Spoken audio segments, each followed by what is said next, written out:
Hello, my name is Joanna Julian. At Core Connectivity, we believe in the power of the individual.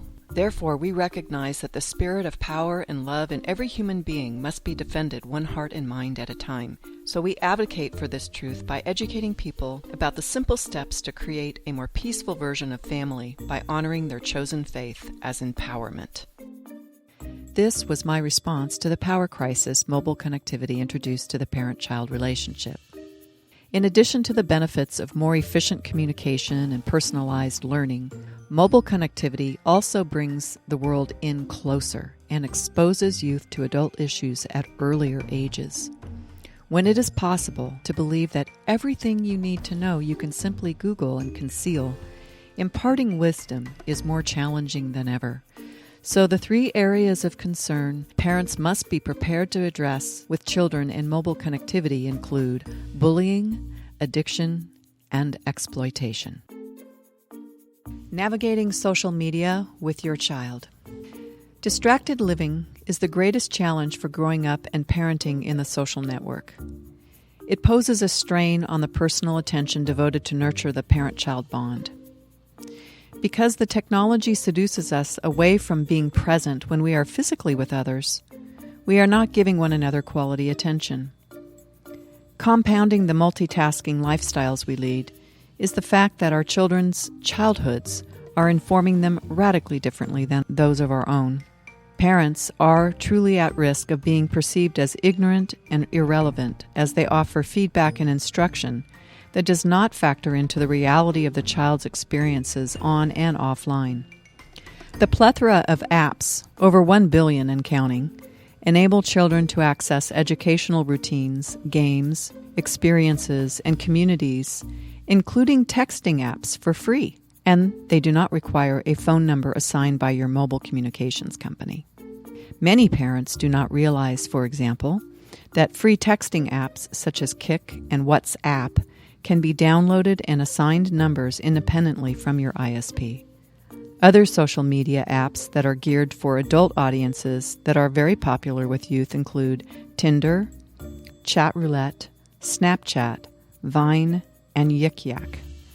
Parental control versus self-control.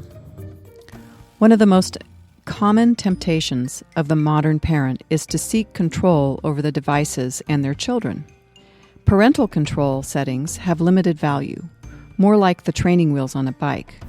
Before long, the child will master the device and the controls. Parental controls have value as instructive ways to engage and maintain an ongoing dialogue with your child about purpose-driven use of the cyber tools. When the use of parental controls are perceived as training wheels to help the child develop their own self-control, essential to be secure in the network, the signal conveyed to the child is one of confidence in their ability to become a responsible user. And so the aim of parenting with parental controls is to prepare the child to be in control and for the parent to then monitor in age-appropriate ways. Today, more than ever, our children need this discipline at early ages. The moral compass communicated with the use of parental control settings serves as an internal guidance system for the child, and it is the basis for personal security in a cyber-powered world that has the capacity to manipulate and exploit the individual. When our children are expected to make decisions and experience consequences, and given a birth to adjust their thinking and conduct, and then stand corrected, when we exude confidence in their ability to understand why certain behavior is not good for self and others, then it is possible to truly instill discipline.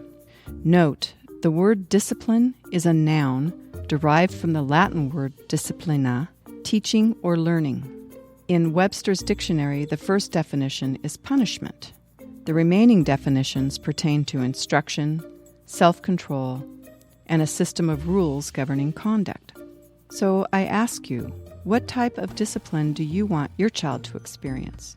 What discipline do you believe will strengthen your relationship with your child and help her to be secure? Cyber rites of passage. Setting and maintaining age-appropriate boundaries in this web-enabled environment is tricky and achievable. Ultimately, the goal is to groom your child to be self-governing and responsible with the cyber-powered applications and tools.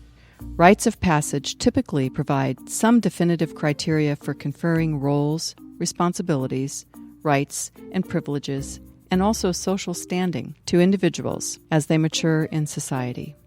It is a way of raising children into adulthood with tangible, meaningful markers openly recognized by the community.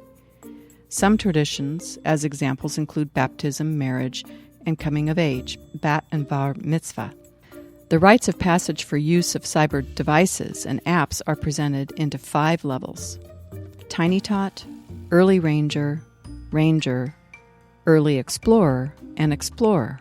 By the time your child has graduated to Explorer level, around age 16, it is as if you are handing over the keys to the car. Always keep the use of cyber technology a privilege, not a right. Establish some behavior criteria, such as honoring house rules or good citizenship, to use the device. If your early ranger complains about putting away the device at the appointed time, for example, this could be grounds for delaying the next opportunity to use it again. Always be specific, consistent, and follow through. You can find more support and information at coreconnectivity.org.